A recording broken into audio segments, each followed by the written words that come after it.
अब हम इस अध्याय में आए हुए कुछ शब्दों को देखते हैं, उनके अर्थ समझते हैं। सबसे पहले हिंदू। हिंदू शब्द आते ही आपके दिमाग में हिंदू धर्म की जो है वो छवि उभरती है, लेकिन अगर इतिहास की बात करें तो हिंदू शब्द जो है वो इंडिया की तरह ही सिंधु या इंडस से निकला है। देखिए, हिंदू शब्द जो है वो इंडिया की तरह सिंधु जो नदी है या इंडस, कुछ भी कह दो, उससे निकला। अब ये शब्द इस्तेमाल किसने किया, किसके लिए किया, इसको समझना है आपको। ये जो हिंदू शब्द है, यह शब्द अरबों और ईरानियों द्वारा, याद रखना, जो अरब कंट्रीज है, जो अरब देश के लोग हैं और जो ईरानी है ना, ईरान की तरफ से आने वाले, उन्होंने ना यह शब्द अरबों और ईरानियों द्वारा, यह शब्द अरबों व ईरानियों द्वारा किनके लिए यूज किया गया? सिंधु नदी के पूर्व में रहने वाले लोगों के लिए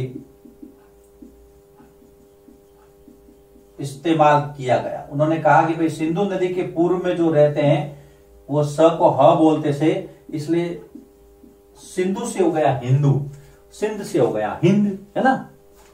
ये कोई धर्म विशेष से इसका लेना नहीं है। फिर बाद में जब एक तरह की जीवन पद्धति और संस्कार आए तो फिर वो एक पूरा हिंदू कम्युनिटी के रूप में जाना जाने लगा। लेकिन असल में था क्या कि भाई जो सिंधु नदी के पूर्व में रहते हैं वो सारे हिंदू हैं। ऐतिहासिक रूप से अगर देखें हम हिंदू शब्द का पूरा अगर विश्लेषण करें तो उसके बाद में एक आपके वराह अवतार की बात की गई है एरण अभिलेख में। वराह अवतार, विष्णु के 10 अवतार माने गए, उसमें से एक वराह का अवतार है। कहते हैं जब पृथ्वी जल में डूब गई तो विष्णु ने वराह का रूप लेकर के पृथ्वी को जल से बाहर निकाला और उसमें पृथ्वी को स्त्री के रूप में दिखाया गया है। एरण से वराह मूर्ति मिली है, याद रखना। एरण मध्य प्रदेश में है। एरण से वराह की मूर्ति मिली है। कई बार आता है कि वराह की जो मूर्ति है वो प्राप्ति स्थल कौन सा है? एरण। और पुराणों के अनुसार जब पृथ्वी जल में डूब गई तो विष्णु ने वराह रूप धारण कर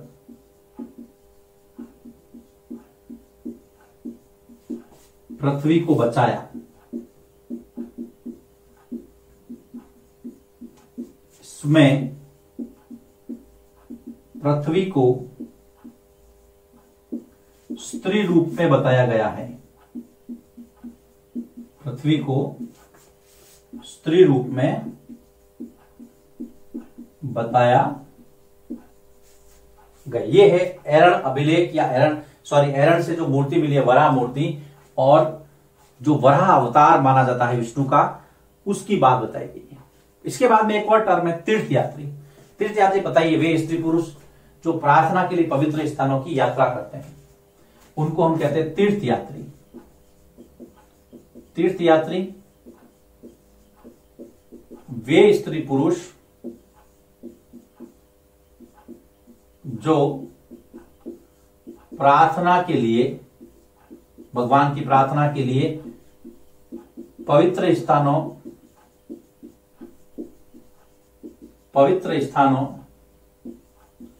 की यात्रा करते हैं, वो तीर्थयात्री है। याद रखना, आप भी तीर्थयात्री बन सकते हैं। आपके मम्मी पापा भी कहीं जाते होंगे तीर्थ करने के लिए, तो वो पवित्र स्थान है, वहां पर अपने ईश्वर को याद करने के लिए जाते हैं। इस तरह से तो आपको ये पता रखना है तीर्थयात्री का मतलब क्या है। एक यहां पर थेरवाद दिया हुआ है। थेरवाद क्या है? बौद्ध धर्म की एक शाखा है। हीनयान महायान की तरह थेरवाद बौद्ध धर्म से संबंधित है। कई बार एग्जाम में आता है थेरवाद किससे संबंधित है? बौद्ध धर्म से संबंधित है। फिर है आपके आयात और निर्यात। आयात किसको कहेंगे हम? इंपोर्ट। जब आप विदेशों से सामान खरीदेंगे तो उसको कहेंगे आयात। विदेशों से सामान खरीदना। और निर्यात विदेशों को सामान बेचना। याद रखना, निर्यात है विदेशों को सामान बेचना। यह है आयात और निर्यात। इंपोर्ट आयात आना, खरीदना, बेचना, निर्यात। विदेशों को जब आप सामान बेचेंगे उसको हम कहते हैं एक्सपोर्ट। कई बार लोग बात करते हैं कि ये मेरा जो शर्ट है वो इंपोर्टेड है, मतलब विदेश से आया हुआ है, विदेश से खरीदा हुआ है। तो इसको हम इस तरह से समझ सकते हैं। फिर एक शब्द है पत्तन। पत्तन का मतलब होता है बेटा बंदरगाह, जिसको आप गुजराती में बंदर कहते हैं। बंदरगाह समुद्र के किनारे जहां पे जहाजों के जरिए सामान का लाना और ले जाना होता है वो होता है पत्तन या बंदरगाह। इसके अलावा अन्यत्र वाला जो टॉपिक है आपकी किताब में चैप्टर के लास्ट में, वहां पर ईसा मसीह के बारे में जानकारी है। ईसा मसीह जिन्होंने ईसाई धर्म की स्थापना की, ईसाई धर्म के संस्थापक, इनका जन्म हुआ था बेथलेहम में। याद रखना। और जो पवित्र ग्रंथ है वो है इनका बाइबल, जिसमें ईसा मसीह के उपदेशों का वर्णन है। बाइबल में इनके ईसा मसीह के उपदेश हैं। जो भारत में केरल के जो ईसाई है उनको सीरियाई ईसाई कहा जाता है। भारत में जो केरल के जो ईसाई है, याद रखना, उनको सीरियाई ईसाई, क्योंकि ऐसा माना जाता है कि वो सीरिया से आए हैं, सीरियाई ईसाई माना जाता है। और उनको ये माना जाता है कि वो सबसे पुराने ईसाई हैं भारत के अंदर। तो भारत में केरल के जो ईसाई हैं उनको सीरियाई ईसाई माना जाता है। वो कि पश्चिम एशिया से आए हैं, सीरिया से आए हैं, सबसे पुराना है ना। सीरिया इसलिए कि वो सीरिया से आए, ऐसा माना जाता है, सीरिया से आए हैं, है ना, पश्चिम एशिया से। आप वर्ल्ड का मैप देखेंगे ना, तो भारत के पश्चिम में जब आप जाएंगे, है ना, पाकिस्तान, अफगानिस्तान, फिर ईरान, इराक होते हुए जब सीरिया चलेंगे आप, है ना, वहां से आया ऐसा है। देखिए वापस इसको समझते हैं हमने। इस चैप्टर का ये समापन है अभी। सबसे पहले हिंदू। हिंदू शब्द सिंधु या इंडस से निकला है और अरबों या ईरानियों द्वारा इसका इस्तेमाल किया गया। बाकी सिंधु नदी के पूर्व में जो भी रहते हैं वो सारे हिंदू हैं, ध्यान रखना। वराह अवतार की बात, एरन में एक वराह मूर्ति मिली है, वहां से स्पष्ट होती है कि जब पृथ्वी जल में डूब गई तो विष्णु ने वराह का रूप लेकर के इसको बचाया। पुराणों की बातें हैं, कितनी सत्यता है कोई नहीं जानता। पृथ्वी को स्त्री रूप में बताया। फिर तीर्थ यात्री, वे स्त्री पुरुष जो प्रार्थना के लिए पवित्र स्थानों की यात्रा करते हैं। थेरवाद बौद्ध धर्म की एक शाखा है। आयात, जब आप विदेशों से कोई सामान मंगवाते हैं तो आयात। निर्यात, जब आप कोई सामान बेचते हैं तो निर्यात। पत्तन का मतलब बंदरगाह। ईसा मसीह के बारे में छोटी सी जानकारी दी है। बाइबल इनका प्रमुख ग्रंथ है। केरल के जो ईसाई है उनको सीरियाई ईसाई कहा जाता है क्योंकि वो पश्चिम एशिया से आए, ऐसा माना जाता है। देखिए बेटा, यहां पर ये चैप्टर समाप्त होता है। इस चैप्टर के जितने भी वीडियो हैं ढंग से देखें, नोट्स लिखें, याद करें, समझे। इसको कोई प्रॉब्लम हो तो मुझे कॉल कर सकते हैं आप, है ना, व्हाट्सएप पे मैसेज कर सकते हैं, टेलीग्राम पे मैसेज कर सकते हैं।